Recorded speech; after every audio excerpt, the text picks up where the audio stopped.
গতিকে এই মেট্ৰেছটো বনাই দিয়াৰ সুবিধা আমাৰ ফালৰ পৰাই আপোনালোকক দিয়া হ'ব আৰু এইখন হৈ গ'ল এখন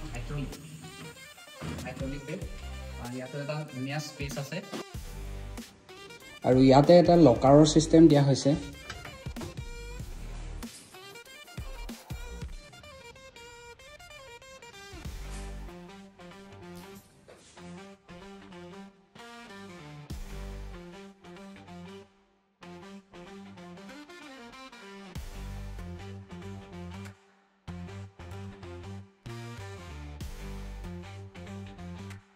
সকলোৰে এটা সপোন থাকে নিজৰ এখন সুন্দৰ ঘৰ সজা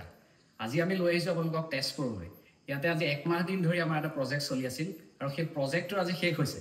গতিকে ইয়াত কি হ'ল কি বনালো আমি এই গোটেইখিনি আপডেটছ আজি আপোনালোকক দেখাবৰ কাৰণে লৈ আহিছো প্ৰথমে মোৰ বেকত 16 ফুটৰ এটা ৱাৰ্ড্ৰপ ইয়াতে আমাৰ স্লাইডাৰ দিয়া হৈছে আৰু ইয়াতে ড্ৰয়াৰ দিয়া হৈছে এটো হেঙ্গিংৰ কাৰণে এটো স্পেচ ইয়াত দিয়া হৈছে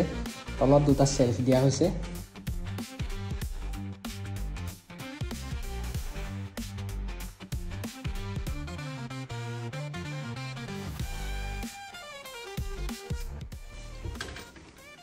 আৰু ইয়াতে এটা লকাৰৰ সিস্টেম দিয়া হৈছে লগতে ইয়াত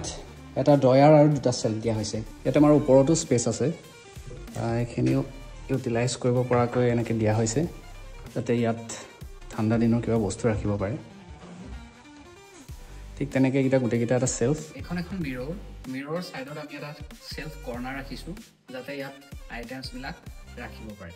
এখন হৈ গ'ল কাস্টমাইজ বেড য'ত নেকি আমাৰ কমপ্লিট কাস্টমাইজ কৰা হৈছে এখন কিং সাইজ বেড 6.5 ফুট বাই 6 ফুটৰ এখন কিং সাইজ বেড আৰু এখন হৈ গ'ল এখন হাইড্ৰলিক বেড ইয়াতে এটা ধুনীয়া স্পেচ আছে তাৰ লগতে বেডৰ যিটো হেডত ইয়াত আমি ইউভি মাৰ্বল সিট লগাইছো এক্ৰাইলিক ফিনিশ কিং সাইজ বেডৰ কাৰণে যি মেট্ৰেছ এই মেট্ৰেছ যদি আপোনালোকে কিনিবলৈ যায় তাতো আপোনালোকৰ খৰচ আহে গতিকে এই মেট্ৰেছটো বনাই দিয়াৰ সুবিধা আমাৰ ফালৰ পৰাই আপোনালোকক দিয়া হ'ব ডয়াৰ প্ৰভিজন কৰা হৈছে এইখিনি ইয়াতো এখন দৰ্জা লগোৱা হৈছে লগতে এটা আমাৰ লোভাৰ্স দি পেলাই বস্তুটো ফিনিশিং কৰা হৈছে ইয়াতে আমাৰ এটো এটা ইউভিসি উইন্ডো ইনষ্টল কৰা হৈছে লগতে ভেন্টিলেশনো ইনষ্টল কৰা হৈছে আৰু সাইডত এটা কৰ্নাৰ এটো এটা সেলফ কৰ্নাৰ এটা বনোৱা হৈছে ইয়াতো লাইটৰ ব্যৱস্থা কৰা হৈছে কিন্তু তলত এটো আমাৰ এটা কেবিনেট বনোৱা হৈছে ইয়াতো এখিনি